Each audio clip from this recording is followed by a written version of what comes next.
आर्यन और आयुषी एक दूसरे से बेहद प्यार करते थे। उनकी मुलाकात कॉलेज के पहले दिन हुई थी और तब से दोनों एक दूसरे के बिना रहने की सोच भी नहीं सकते थे। आर्यन की आदत थी छोटी छोटी बातों पर आयुषी को परेशान करना और फिर हंसाते हुए उसे मनाना। आयुषी को उसकी हर बात प्यारी लगती थी और आर्यन की दुनिया आयुषी के इर्द गिर्द ही घूमती थी। समय बीता, कॉलेज खत्म हुआ और दोनों की जिंदगी में नए मोड़ आने लगे। आर्यन को एक मल्टीनेशनल कंपनी में विदेश में नौकरी मिल गई। आयुषी खुश थी लेकिन कहीं न कहीं उसे डर था कि दूरी उनके रिश्ते को बदल न दे।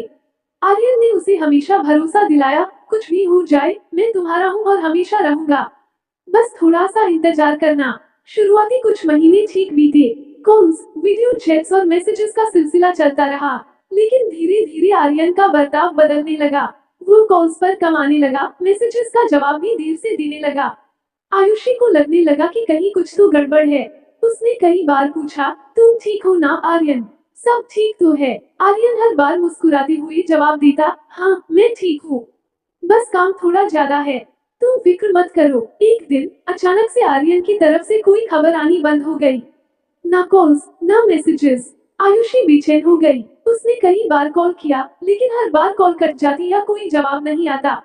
दिन बीतते गए और उसकी बेचैनी बढ़ती गई। फिर एक दिन उसे आर्यन का एक छोटा सा खत मिला। आयुषी, मुझसे अब और नहीं हो पाएगा। मुझे माफ करना, पर मैं तुम्हें ये सब पहले नहीं बता पाया। मेरी हालत ऐसी नहीं है कि मैं अब वापस लौट सकूं। मैं हमेशा तुमसे प्यार करता रहूंगा, पर अब ये प्यार बस यादों में ही रहेगा। अलविदा। खत पढ़ते ही आयुषी के हाथ कांपने लगे। वो बार बार सोचती रही कि आखिर ऐसा क्या हुआ, क्यों आर्यन ने उससे सब कुछ छुपाया। वो एक पल भी चैन से नहीं बैठी और बिना सोचे समझे आर्यन से मिलने उसके पास विदेश जाने का फैसला किया। जब आयुषी वहां पहुंची और आर्यन के फ्लैट का दरवाजा खोला, तो उसे जो दिखा उसने उसकी दुनिया हिला दी। दीवार पर आर्यन की तस्वीर टंगी थी और एक छोटा सा बक्सा रखा था। उस बक्से में आर्यन की राख थी। आयुषी सुंदर सी खड़ी रही। वहां मौजूद आर्यन के दोस्त ने उसे सच्चाई बताई। आर्यन को कैंसर था और जब तक उसे पता चला बहुत देर हो चुकी थी। वो नहीं चाहता था कि तुम उसकी इस हालत को देखो, इसलिए उसने तुमसे दूरी बना ली। वो आखिरी वक्त तक तुम्हें खुश देखना चाहता था, इसलिए ये सब छिपा गया।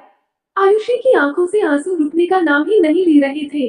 उसके दिल में हजार सवाल थे, मगर जवाब कहीं नहीं था।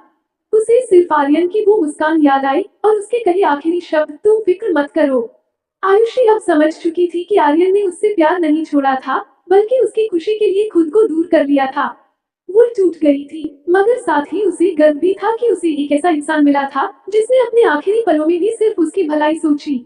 आयुषी उस खत को सीने से लगाए, अपनी आंखों में आंसुओं के साथ मुस्कुराते हुए घर लौट आए।